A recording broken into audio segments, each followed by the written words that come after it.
You think a broken hip comes from a massive fall. It doesn't.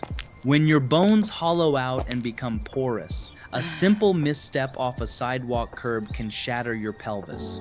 You won't know you're fragile until you hit the ground. Let's test your skeletal shock absorption right now. Take off your shoes and stand up. Stand barefoot on a hard floor. Raise up onto your toes as high as you physically can.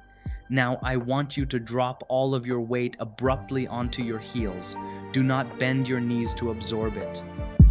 3, 2, 1. If you felt a sharp, alarming pain shoot up your spine or into your hips, your bone density is critically compromised. But bones respond to force. You can rebuild them with daily low-impact stomping drills.